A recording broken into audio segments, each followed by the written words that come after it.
We're pleased with where we're at right now, and after just a few practices, it was good to get in shoulder pads today and give our players a chance to be involved in real football. It's always nice to do that.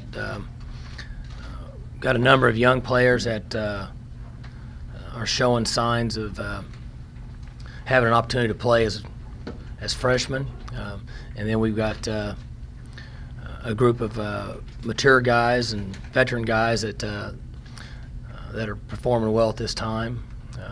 Particularly Kendall Hunter's having a good camp, and defensively Hugo Chinasa has done well in the first few days. I like where we're at with Ori Lemon. He's moving around well. Safeties, Markel and Johnny, those guys are performing like we would have anticipated. And I thought Quinn's done a nice job punting the ball, and Dan Bailey's kicking the ball well. So we're kind of where we need to be. Obviously, it's very early, but it was good to get out there this morning and had a little bit of heat, and had a good 2 hour and 15-minute workout, and just looking forward to moving forward, getting back out there tomorrow. I know the shoulder pads just came on this morning. Do you have a pretty good feel or expectation for how good your team will be physically, or how physically they'll be? Not really. In comparison to last year, when we had enough returning players that we had a good idea of what those guys would do on game day. There's enough young guys out there that we're 2 weeks away from having a feel for where they'll be and how they'll hold up when it gets physical. With so many new guys, Mike, on defense, do you think Bill Young can at least keep it sustained at the level that it was, the defense was last? Well, I think that the level that we want him to sustain is the information that these guys can gather, and we want them to perform at the highest level that they can. And whether Joe Mitchell can perform at the same level of Andre Sexton early in his career is probably not going to happen. But we want Joe Mitchell to perform at the highest level he can where he's at in his career. So I think Coach Young would tell you that he expects him to play very well. We expect him to be in the right place and to tackle and play with great effort. But from an experience standpoint, they're not going to be able to take over where those guys were that just left here. Mike, is this season a test for your program as far as the rebuilding process or the building process? Well, I've been asked that question a lot, and I think for me to say that we're not rebuilding wouldn't be fair, because we've got a number of guys that are going to play that haven't competed at this level, and there's not a lot of experience out there.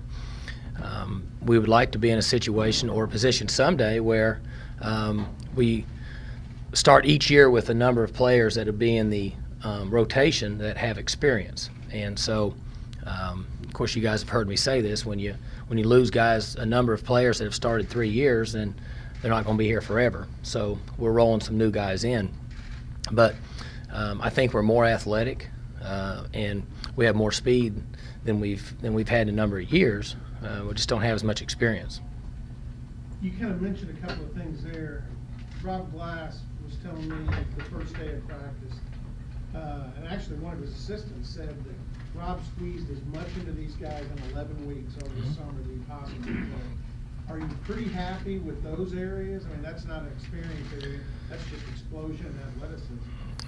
I think we're further ahead now than we were 4 years ago, when we were in a similar situation, just because we have so many new guys that were playing then in a system that was new to them, new to those guys. So we're excited about that. Coach pushed them really hard this summer. We wanted to make sure that we instilled the toughness in them that we've had for a number of years here, and we still believe that you have to be a tough football team, both mentally and physically, no matter how experienced you are. And so we like the guys that we have in the program, and we expect them to play well, and we hope they play well early. Coach, you talked about Tracy Moore, how he's changed physically, and about his position, what you expect of him this year. Well, obviously Tracy will have an opportunity to catch more passes with what we're doing on offense now, and he's 15, 20 pounds lighter, looks good running around out there, and Tracy needs to stay hungry. It's a term we use quite a bit in our program, meaning that when he came in last year as a true freshman, every day he worked to earn a spot.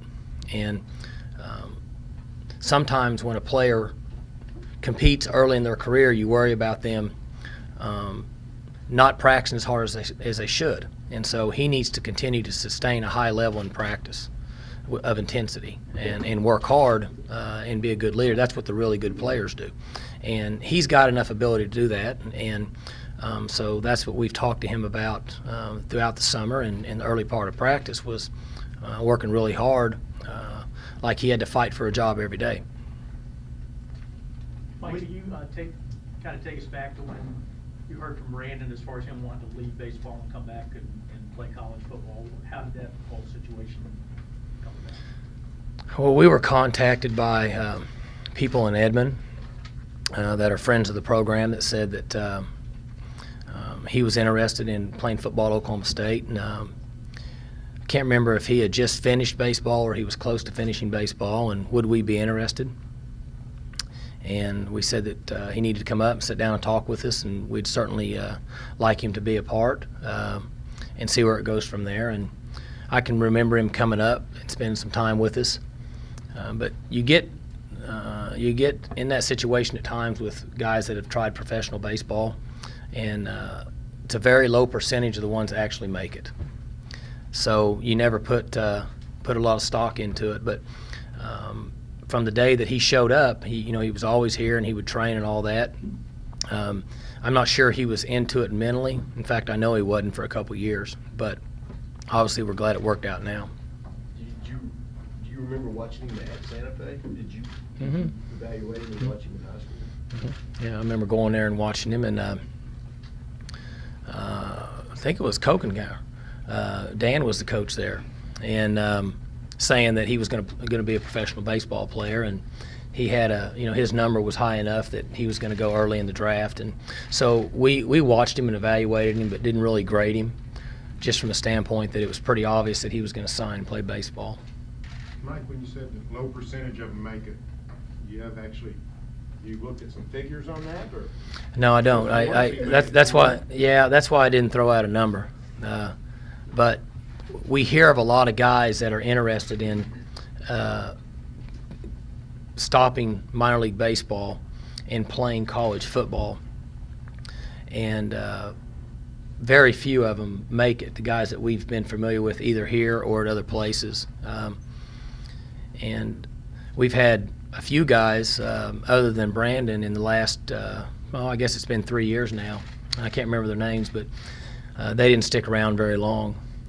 And some of those guys were college baseball players that came over and tried to take a shot at football, and they didn't make it. So we're pleased that Brandon stuck with it and has gotten to this point. Talk about Brandon's development so far this fall, coaching and the two young freshmen behind him. Well, he's only been out there, just a few days, and we thought he made really good strides from the spring. He's worked hard on his own in the summer. He's shown good leadership qualities, and I think every day that he practices, he's still in a position where he gathers a lot of information because it's also new to him. And then we've got a couple young guys behind him that have a long way to go. I mean, they're just young guys that are out there, and they're giving us good effort, but they've got a ways to go. Speaking of young guys, can you talk about some of the freshmen that have a chance to make an impact on this program? Well, there'll be a number of guys that are here for the first time that'll be on the field early this year. It's really too early to give names out. We've only been in shoulder pads for one day. I have a much better feel in a couple weeks, but we like 4 or 5 guys on each side of the ball right now that are showing signs of being able to handle what we're trying to accomplish mentally and held up today physically. And that's always a test. 7 days from now, are they still practicing and are they healthy?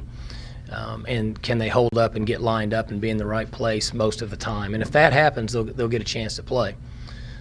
But I would anticipate 8 or 10 of those guys playing early in the season. I know you tend to let Joe Wickline kind of do his thing over there, but he seems pretty revved up for a guy that's having to fill 4 new spots over there, and he's got 4 actually 5 guys in NFL camps. He seems like a guy who's pretty happy about his work. Well, I think he likes the players that he has. I think he likes their work ethic, their demeanor. I think he likes their athleticism. Joe's coached a long time, and he has a good feel for how much pressure and how hard to push these young guys. And I think he knows how to handle them. He's aware that they're going to make mistakes, but he knows that they'll continue to get better and they'll work hard. And from this point on, all throughout the season, they'll continue to get better each day. Mike, you mentioned Weed not being totally into it mentally. Once he did fully engage, I'm guessing in the spring or whatever, did you notice a huge jump for him? Mm-hmm. Sure did. Just from a practice standpoint and the way he carried himself. And unfortunately, sometimes that happens at the quarterback position, especially when he's behind a guy that was as good a player as Zach was, because you really don't think you're ever going to get in the game unless you get hurt, or unless he gets hurt, I should say. And so we saw a considerable difference in January when he knew that he had a chance to be the starting quarterback, and he's handled himself very well. So have you gone from hoping he can effectively quarterback you to expecting it? I mean, do you have Well, we any expect him to do it, confidence but again, we don't have any references other than what his work ethic and his attitude's been. He's going to have to go out there and make plays on the field. He's only played 2 quarters. That's all he's done. But we like what we see up to this point. Mike, What's I the think you transition mentioned- been like with this new offense and with the new offensive coordinator, Dan Holberson? Well, I think it's gone very well. I was pleased halfway through spring ball. I had prepared myself for some chaotic practices. I know what it looked like and how it was when we put the new system in when I brought Coach Fedora in here. It took us a year and a half to pick that system up and really execute it the way we liked, and we were comfortable with it. And I feel good about where we're at. We've still got a long ways to go in the system, but I'm pleased with the way the players have picked it up, and the way they've held themselves accountable for being lined up in the right spot and executing whatever play it may be. And I think Coach Holgerson's done a good job with the staff, and I think the staff's done a good job of buying into the system, which is a big part of it because the players get a feel for the coaches. They can tell if the coaches are all in, and when they are, which is the most important part of bringing an offense or a defense along, then they're going to buy in and they're going to do whatever it takes for those guys, for them to have success individually and then obviously as an offense. Mike, what do you like about the offense, as far as on the field? I know you said in Dallas, I guess that you feel like you can recruit to it. Mm-hmm. What about this offense do you like as far as just attacking offense? Well, I think it's versatile. I think we can do several things based on the personality and the talent that we have. We play fast. I like that. I think it brings an exciting brand of football. And I think there's areas that Coach Holgerson and I think that we can change certain things or make adjustments to make it even better. And the system's good. I mean, the system is proven itself to be effective. And now we have to fit it into Oklahoma State. And I think Coach Holgerson's aware of that. And the most important thing for an offensive staff is to be able to get the ball in the hands of the players that can make plays. And so from what I know about it, it allows us to do that. Did you already view it as a real solid football offense, or did you view it as kind of a tricked up thing before he got here and you saw it up close? Well, I wouldn't use personally. I wouldn't say a tricked up offense. It's a different system, but I think it's proven effective and it's solid. And just from what little that I know about it at this point, over a period of time, I think it gets better and better because the players get a feel and understand how it works. Very similar to the system that we just used. So the more they do it, they understand it. And then as you put speed and guys that have the ability to make people miss in space into the system, it makes it that much better. So when you say you want to give it an OSU flavor, are you saying that because you're so deep in the backfield here and you've got backs maybe that a better group of backs than he's typically had? Not really, and really wasn't talking about any specific position. Just that what I meant by that was when Coach left Tech and went to Houston, it was different than what it was at Tech, and he put his flavor into it, whatever he wanted and whatever he thought that he could have success with. And here, I think that he's made some adjustments to fit the system that we have and the personnel that we have here. And that could vary each year. So. When you're recruiting to this office, does it make it more of a priority to look for versatile guys who can maybe run and catch? Yeah, if you can find players that can catch and also run the ball effectively, I think it plays into our hands. I think that's good. And I've mentioned the ability to recruit because there's so many players that are within a 5 or 6 hour drive of here that are in offenses where they run out and catch passes, and they may not be really tall, but they're quick and they can make plays in space. And so that allows us to have a larger pool to recruit from. And that was one of the reasons why that I felt comfortable in changing to this system. So if you find a guy like that that can run and catch, well, then it just makes it that much better. And it also makes it that much better for the player, because most of these guys, wherever they go to school, they want to have a chance to enhance their opportunity to play at a level higher than ours. And if they're in a system where they can run the football and catch the football, then that's just going to make them that much more valuable when it gets time for them to have a chance to play in the NFL. Coach, can you tell us what kind of progress Kai Staley's made with his knee injury? Well, Kai actually left team with about 10 or 12 plays today. He tweaked his knee just a little bit, but he's done and performed unbelievable for the type of injury he had. And he's out there. I mean, he's been released by the doctors, and our staff and myself are very proud of where he's gotten after the injury that he had, and he continues to work at it. You had another Guthrie player a couple of years back, in David Washington, who was able to make a comeback from the season-ending injury. Obviously, David had some established playing time. Kai hasn't really played games here at OSU, but do you see any similarities in their two injuries, and can Kai make a comeback and make an impact here? Well, Kai had a more severe injury than David. David came back and had a great year after suffering that injury. Kai's injury is a little different, but all he can do is try to make the best of the situation, and he has done that. He's in good shape, and we look for him to stay with us and play well.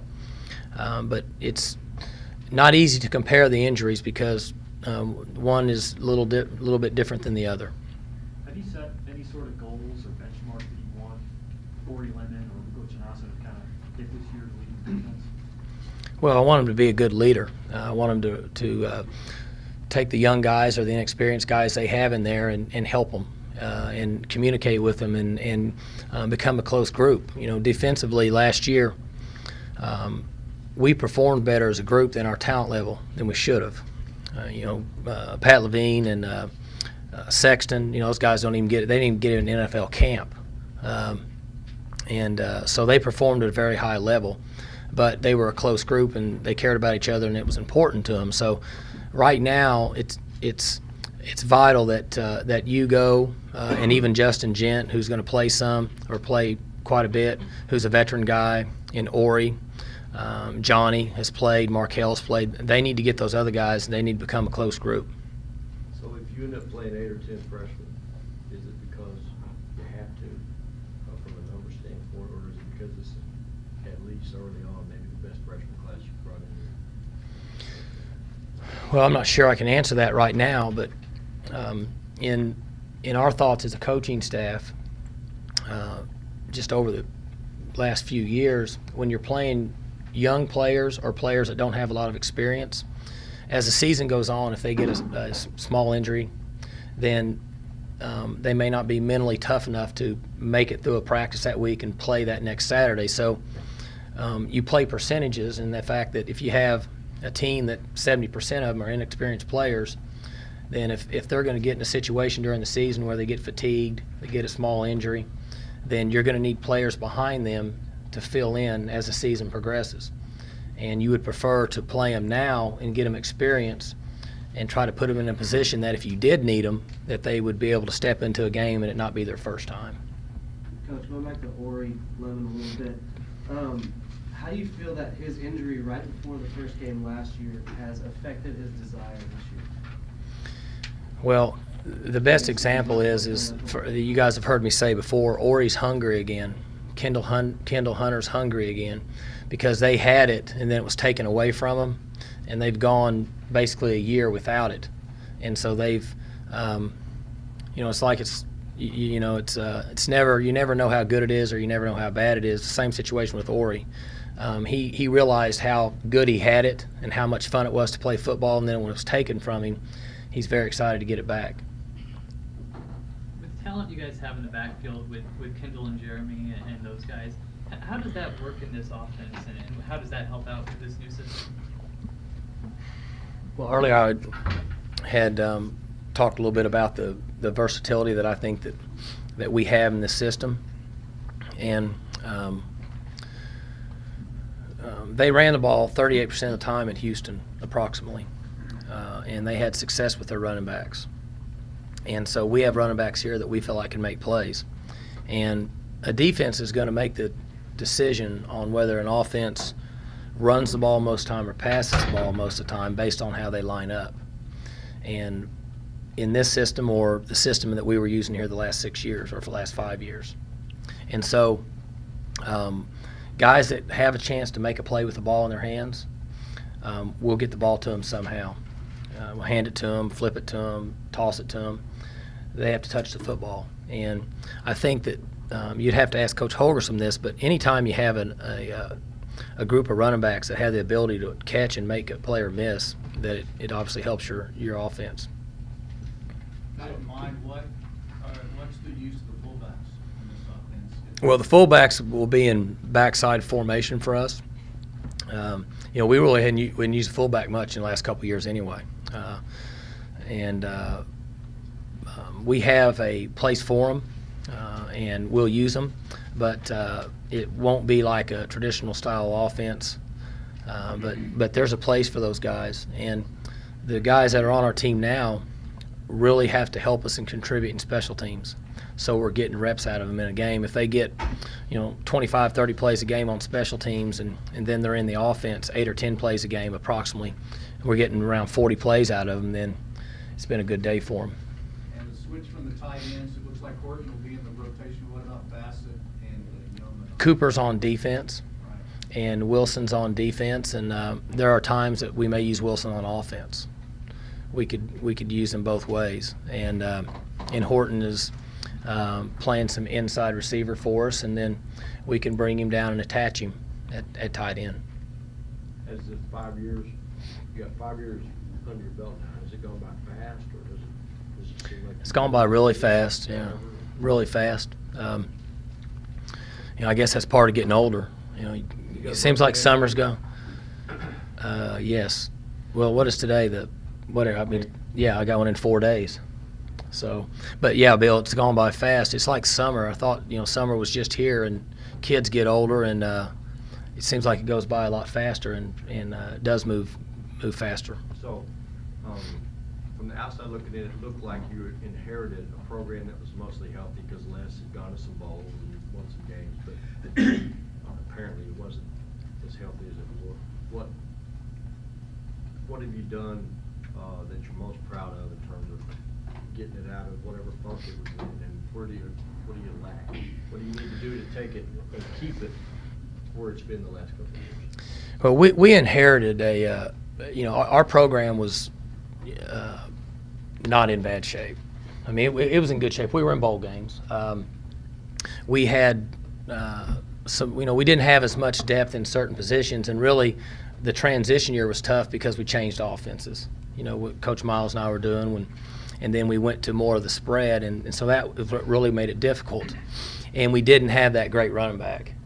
And so it never looks the same when you don't have a good running back, in my opinion, no matter what your system is. But we're we're really pleased with where we are in our program. Our players are graduating. We feel like that they all understand the system. We're comfortable, myself particularly, with our staff. And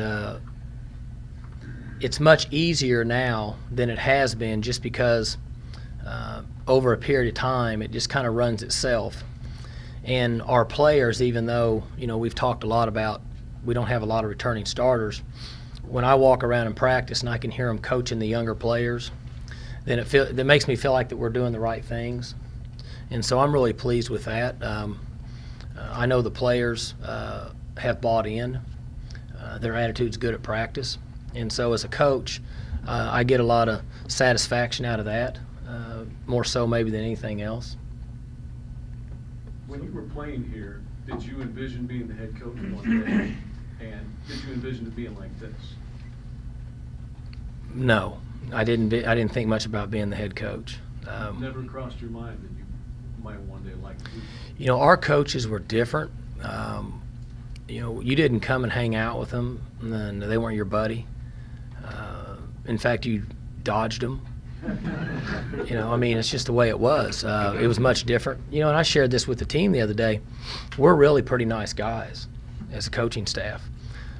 When I was playing, if you were late to a practice, or if you even thought about missing one for whatever reason, your stuff was gone out of your locker room. That was out of your locker. That was it. We'd see guys that, their stuff was history, and you would be very lucky if you even got a chance to get back.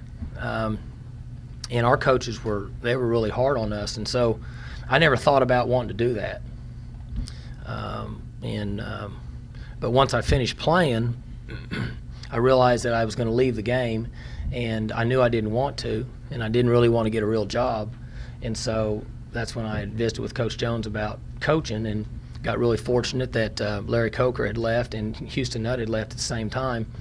And it was like 5 days before signing date, and he had to fill a spot fast, and so I was lucky he threw me in at the wide receiver coach. So are these guys buddies with you? The players? Well, I'm more buddies with them than Coach Jones was buddies with us, I can tell you that. But you guys have covered it for a long time now. Y'all been around. You know how it used to be. It was it was just different. You wouldn't want to bring women and children to practice and let them be a part of it. And our guys are pretty good guys. Every once in a while they'll slip up, but for the most part it's a rated G practice, PG at the worst. It's sort of interesting, isn't it?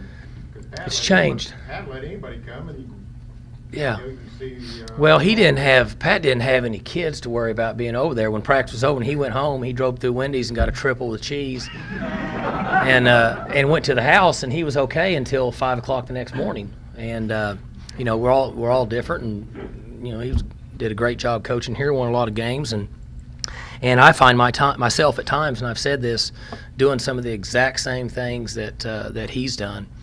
Which I'm proud of. He did a lot of good things and instilled a lot of coaching values in me that I think has helped. But it's different nowadays. The players are different, and they want to be treated with respect and accountability and trust, and so that's kind of the direction it goes nowadays. Wallstead was kind of. Yeah, Wallstead was a really nice guy to be around. Yeah, yeah. You definitely. If you saw him coming down the hallway, you would want to turn and go the other way. He was in charge of all the discipline. He would run us out here and make us do those 300 yards of up downs, and we still do that to this day. So there's a carryover right there. In a complete sense, has the stadium had a great impact on the program as you thought it would, or did it exceed what you? The stadium? Are you talking stadium facility or? Everything. I think the stadium, in particular, excluding the facility right now, had a greater impact on the fans because it gave the Oklahoma State people a sense of pride. Forever, they battled the Rust-Oleum comments. They battled driving by and looking at it. In recruiting, you never took anybody on the north side. Everything that we had to do was on this side or on this side back in those days. So I think the stadium brought a sense of pride back to the Oklahoma State people, which generated a lot more interest and got people excited. And then obviously the facility has given us a lot of attention, which has then allowed a lot of young players from areas within 6-8 hour drive to want to come see what it's really about. And then which is in most cases put us in the top 3 in recruiting. So then it's up to us from that point, which still not easy because the other 2 that you're battling against are usually very tradition-rich schools that have had a lot of success. But I think the stadium is pride for the Oklahoma State people, and obviously the facilities give us a chance when we're recruiting. Last question. Mike, do you believe in playing more freshmen nowadays or young guys because there's a trend, a lot of them leave early now? Part of that. They're doing it because they only get maybe 1, 2, 3 years. Yeah, I mean, I think you're correct in saying that. We've had discussions about it, and it was interesting. 3 years ago, I was standing up here talking about how important it was to redshirt as many players as possible, and I think that's how things changed. Not that we're right, but we feel like that if there's a player that can contribute to our team and get 25, 30 plays a game, whether it's on special teams or on offense or defense, that he's going to help us in the middle to the latter part of the season, more so than it used to be, and especially when you have a young team. Next year we won't have a young team, so maybe we only play 4 or 5. But the other part of that question is, if they're good enough, they're not going to be here more than 3 years anyway, and so you might as well play them. And I think they like to play early in their career, and academically the freshmen who play in their first year have done better in their overall GPA than the ones that redshirted, which would be the complete opposite of what you would think, because they're in such a routine of playing. They come out of high school, they're used to being out there, and mentally they've done better than the guys that redshirted. So. All right, thanks.